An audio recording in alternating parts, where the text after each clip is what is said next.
kulawa kayo, tama. Mag-Ilocano kayo para mahirapan siya. Okay na. Mahal mo siya, te? Lord. Alam ko pa ang kailangan mo. Mapatira ka sa mga kagawat. Sinagamit ko lang yan. Eh, ito naman, tama. Naisip yan saan? No, I'm talking about the contributions of the German, you know, to the society. Like German sausage, Yeah. German cat. You know, it's been quite some time since I last ate German sausage. Did you bring one for me? Hindi na lang. Hindi na lang. Nag-iingit ako siya nagtatagalog. Parang balik kasi ang ginagawa. Laliman mo yung Tagalog. Ano no? Laliman mo yung Tagalog. Hindi ako masyado magaling sa Tagalog. Magaling kasi ako sa Filipino. Ilocano, Ilocano. Ano yung nagal mo, ano? Ano yung nagal mo? Upit lang, magkawad ka! Ano, hindi ko na unawaan. Okay lang. Just stay there, okay? Enjoy the night. Have fun. Okay, ang nakalawa ng pera nila. Ano bang tawag? Euro ba? Euro, right? Euro. Tipo de la pera ko. Umuwi ka sa bahay na. Ano? Hindi mo dala pera mo kasi madamot asawa mo. Anong babae? Doon kasi yung pinapadala yung pera. Gusto mo ikaw lang makaramdam ng ang ginhawa. Kapal sa mukha mo. Tignan ko lang kung mahalin ka pa ng asawa ng foreigner kasi sinabi ko sa kanya niloloko mo lang siya. Nagpapagila ka sa buong barangay. Pero mukhang gwapo, no? Oo. Meron mo tayo, sir? Utang ina, ang laki ng tili niya. Watak-watak ang tili niya. Iba ang tili ng mga Aleman, no? Nakakaloka ka. Baka German sausage, pagpasok sa inibrito pa sa loob. Kaya kailangan ng pepper mo mamantika kasi kung di, ibigit yan. Ayaw pala si ate, tinumulak nila ng bunganga. Ako, kasi nga siya ng trial by error. May mong request sa kanta sa diba?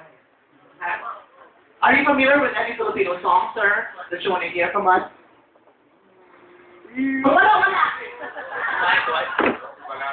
No, si ba Si Balasi, puta ka tampakita. Puta, naganda yung tsura ko, tampakita. Sumukha mo ka. Oo, ginagaya ko pang ni Rihanna, si tampakita palang uso sa inyo. Eh nga, tissue, nanuluwa yung mata ko. Kaya ko pa kayo siya. Isa na po yan. Thank you. Kaya mo na silaw natin sa mga abalahin dyan. Naiiyak ako kasi ang daming naninigarilyo. Huwag na kayo naninigarilyo. Patay niyo muna. So pag naninigarilyo pa yun, hindi nila ina-apekto ng pagkakamatay niyo. Kung hindi minamadali niyo pa rin ang mga buhay na nakakalakap ng mga putang ng usap na nanggagawin sa mga babang Pilipino. Parang hindi ka mo naninigarilyo. Yung itsura ko, mukha akong kabayan. Pag naninigarilyo ako, baka kalakapre ako. Laki na may logic. Ay, panood ka ng maalaala mo kayo sa Saturday.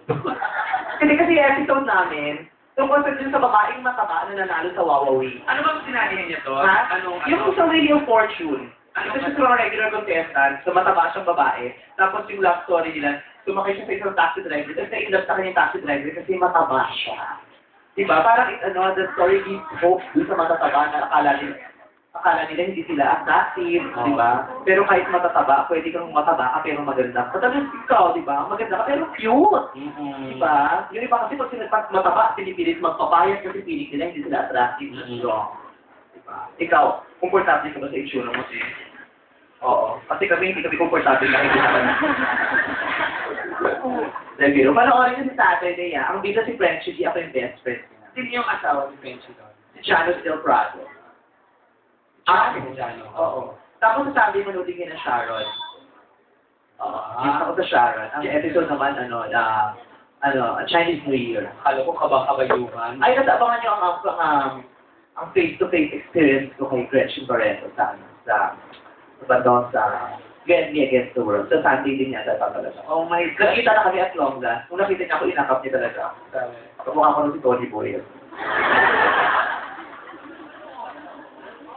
Ay, excited siya. Hindi ba, panalo ako ulit, no? Hindi palong-palo outfit mo na. Alin? Palong-palo ang outfit. Oo, ginanda ko outfit ko, no? Magkikita ko. Nakita niya nga, naiyak siya. Bakit? Kasi yun yung nawawala niya. Nakawa ko siya sa dressing room. But artista, no? Dami-dami mga guessing, ganyan. May nakasex ka ng artista. Ano? Yan. May nakasex ka ng artista. Meron, pero hindi nag-ABS. Wow. Siyempre bawal. Bawal. Sa marunong kapamilya. So, pinaka-sex ako, pero ibang channel. Channel 4. Bakit mo, Norman Black? Kasi mo, kasi hindi na titilo. Pag patay ko ng ilaw, hindi ko na makita. Kailangan niya condom niya, glow in the dark. Pwede ko, ang pinaka. Taga-Uni TV. Ang dating daan. Channel! Taga-Jamie Dead. Oh my God. At ako sobrang proud ako dahil isa siya ngayon sa mga pinaka-sikat at pinaka-maiinit na artista na Jamie. Clue, maliit. Hindi maliit, hindi katakara. Richard Gutierrez. Paputi, Dennis Trillo. Balbon. Kuya John, Chuchupala ako si Kuya John. Nagtado ka? Pero meron akong kaibigan, dahil na-chupa si Kuya John. Oo, tangina, ang sakit daw ng panga niya. Ang tagal daw labasan, sabi niya daw, malapit sila Kuya John, pero matagal pa, suko lang, walang tulugan. Awit ay bunganga niya. Ibig niya basak-basak kasi sisi daw ni Kuya John, yung mga gising din. Puro bato. Yun na to ko. Wala! Pinabawi ko na. YOLO.